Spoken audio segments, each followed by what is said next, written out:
Hello दोस्तों, स्वागत है आप सभी का अपने इस सेशन में।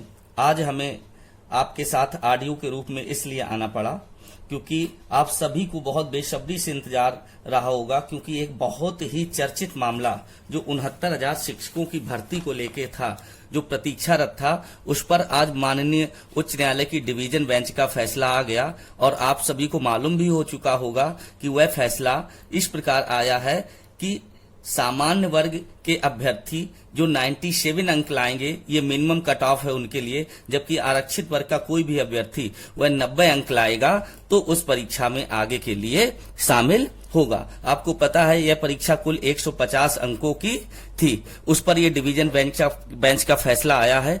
काफी बच्चों में खुशी है, तो एक ऐसा भी पक्ष है जिसमें थोड़ी निराशा है। हम उनको भी कहेंगे कि उन्हें निराश होने की जरूरत नहीं है, क्योंकि माननीय न्यायालय का फैसला है, उसे हम सभी को मानना होता है। और अगर आप संतुष्ट नहीं है तो आगे के कई रास्ते आपके पास होते हैं। फिलहाल हम इस पे आगे की आपको अपडेट बताते हैं। आगे की अपडेट ये है कि माननीय उच्च न्यायालय का फैसला आने के बाद जो 90 और 97 पक्ष के विद्यार्थी हैं, उनमें खुशी के साथ एक भय यह भी है कि वह अभ्यर्थी जो इनके प्रतिपक्ष में मुकदमा लड़ रहे थे, वह आगे सर्वोच्च न्यायालय जा सकते हैं और इस बात की पूरी संभावना भी है। जिस कारण से इन अभ्यर्थियों ने अपनी लीगल टीम, अपने वकीलों के माध्यम से सर्वोच्च न्यायालय में कैविएट दाखिल करने की भी तैयारी कर रखी है। आप सभी को मालूम है कैविएट का अर्थ यह है कि किसी पक्ष के द्वारा अगर सर्वोच्च न्यायालय में कोई अपील दायर की जाती है तो बिना मुझे सुने उस पक्ष पर कोई एकल फैसला ना दिया जाए, तो इसलिए ये भी अपनी कैविएट दाखिल कर रहे हैं। हाई कोर्ट का फैसला आपको अच्छी तरह मालूम है कि उन्होंने उत्तर प्रदेश सरकार के 7 जनवरी 2019 का जो आदेश था उसी पर मोहर लगा दी और उसने कहा कि गुणवत्तापूर्ण शिक्षा के लिए सरकार का यह आदेश उचित है और सरकार अपने इस आदेश के आधार पर भर्ती को आगे बढ़ा सकती है। वैसे भी पूर्व में भी देखिए बहुत सारे कोर्ट के ऐसे फैसले आए हैं जिससे यह अनुमान लग रहा था कि कोर्ट हमेशा कहता है कि पॉलिसी मैटर डिसाइड करने का जो अधिकार है वह गवर्नमेंट के पास है। हालांकि एक पक्ष इससे संतुष्ट नहीं था, वह न्यायालय में लड़ाई लड़ रहा था, तो उसका जब आज फैसला आ गया, उस फैसले के बाद भी मैं आपको बता दूं कई सारी चीजें ऐसी हैं। चूंकि अभी फैसले की विस्तृत कॉपी नहीं आई है, सरकार को भी उस फैसले की कॉपी का इंतजार है, क्योंकि फैसले की कॉपी होते ही उन्हें संशोधित आंसर की जारी करनी है और आगे की प्रक्रिया को आगे बढ़ाना है। उत्तर प्रदेश सरकार के माननीय बेसिक शिक्षा मंत्री जी भी इस बात को कह चुके हैं कि 69,000 शिक्षकों की भर्ती पूर्ण होते ही हमें बहुत सारे गुणवत्ता युक्त शिक्षक मिल जाएंगे, जिससे जो हमारी बुनियादी शिक्षा है वह आगे बढ़ेगी। साथ ही साथ उन्होंने एक बहुत अच्छी बात कही है, बहुत अच्छा संदेश भी दिया कि इस भर्ती के बाद भी किसी को निराश होने की जरूरत नहीं है। अगर इस भर्ती के बाद भी कुछ पद रिक्त रह जाते हैं तो सरकार तत्काल उन पदों को भरने की कार्रवाई पूर्ण करेगी। इसलिए किसी को भी निराश होने की जरूरत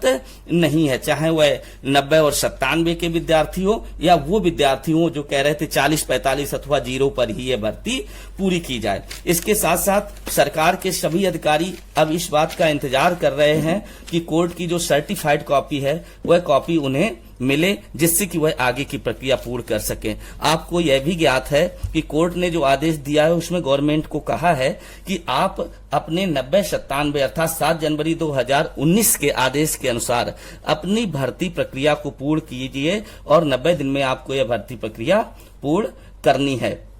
इस भर्ती को लेके अगर आगे की अपडेट मैं आपको बताऊं तो पुष्ट सूत्रों के अनुसार यह सूचना मिल रही है कि आंसर की जो संशोधित आंसर की है वह लगभग तैयार है। अधिकारियों को न्यायालय की विस्तृत जो कॉपी है उसका इंतजार है और जैसे ही वह विस्तृत कॉपी मिल जाती है सरकार को, तो सरकार का निर्देश मिलते ही संशोधित आंसर कुंजी जारी कर दी जाएगी। और एक बहुत खास बात यह है, आपके लिए एक तरह से खुशखबरी कही जा रही है कि पूरी उम्मीद है कि प्रत्येक अभ्यर्थी के 3 से 4 अंक निश्चित रूप से बढ़ने वाले हैं। इसलिए किसी को निराश होने की जरूरत नहीं है। सरकार पूरी तरह से सजग है और संशोधित आंसर की में 3 से 4 अंक निश्चित ही बढ़ने की उम्मीद है।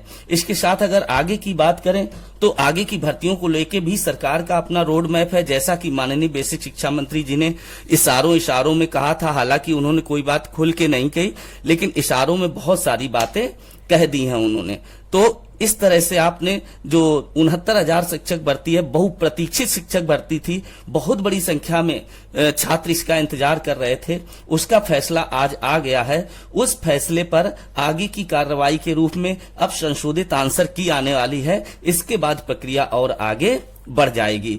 तो जो अभ्यर्थी हैं वह किसी तरह से निराश ना हो, किसी तरह की कोई उत्तेजना ना हो। सरकार पूरी तरह संवेदनशील है और आगे भी उनके लिए कई सारी भर्तियों के अवसर हैं। बाकी कानूनी प्रक्रिया के दरवाजे सभी के लिए खुले रहते हैं और भारत में न्यायिक प्रक्रिया बहुत ही मजबूत है। जो चाहे अपनी बात कहने के लिए न्यायालय के समक्ष जा सकता है। तो अभी के लिए इतनी ही अपडेट है। शाम तक जैसे ही नई अपडेट मिलती है हम आपको इसकी एक एक खबर बताते रहेंगे। साथ ही आगे आने वाली जो भर्तियां हैं उन भर्तियों के विषय में भी हम आपको विस्तृत जानकारी देते रहेंगे। कैसे उनके आवेदन करने हैं, कैसे उनके लिए हमें तैयारी करनी है, वह परीक्षाएं कब तक होनी है, क्या क्या उनका सिलेबस है, यह सारी जानकारी आपको देते रहेंगे। आज के लिए यही है। शाम तक जो भी नई जानकारी होगी उसे हम बताएंगे। आप अपनी इस जानकारी को अपने दोस्तों के साथ अवश्य ही शेयर करें, अपने चैनल को भी सब्सक्राइब करें, ताकि ये भर्ती से संबंधित सभी महत्वपूर्ण जानकारियां